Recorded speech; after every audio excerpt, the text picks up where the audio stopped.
Hello বন্ধুরা, আপনাদের কাছে যদি একটু সময় থাকে তাহলে অনুরোধ করব ভিডিওটি শেষ পর্যন্ত দেখার জন্য। কারণ আমাদের জীবনে কিভাবে সুখ পাওয়া যায় এবং কিভাবে খুঁজে পাব। একদিন এক শিক্ষক ক্লাসে ঢুকে সব ছাত্রকে একটি করে বেলুন দিয়ে বেলুনে যার যার নাম লিখতে বলেন। সবার নাম লেখা হয়ে গেলে শিক্ষক বেলুনগুলো সংগ্রহ করে বেলুনগুলো নিয়ে পাশে একটি কক্ষে রাখলেন।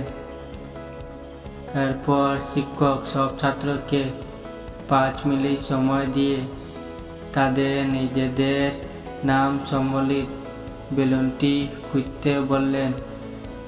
সবাই হুড়মুড় করে ওই কক্ষে ঢুকলেন। অন্য হয়ে খুঁজতে লাগলো। সবাই চিৎকার হইহুল্লু শুরু করলো, কিন্তু কেউ 5 মিনিটে কারো বেলুন খুঁজে পেল না।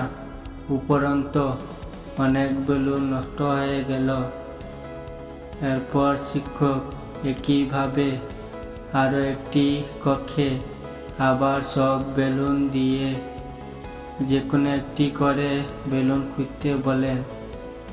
এবার সবাই একটি করে বেলুন পেল। এবার শিক্ষক সবাইকে বলেন, ঠিক এমনটি আমাদের জীবনে ঘটে। সবাই অন্য হয়ে চারিদিকে সুখ খুঁজে বেড়ায়, কিন্তু কেউ এই জানে না যে সুখ কোথায়। আসলে একজনের সুখ অন্যজনের সুখের মধ্যে নিহিত রয়েছে।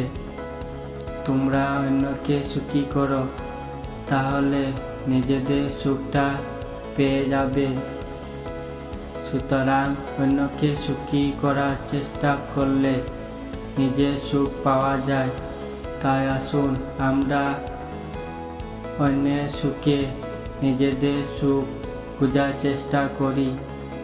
আর ভিডিওটি ভালো লাগে থাকে তাহলে ভিডিওটির পাশে থাকুন। ধন্যবাদ।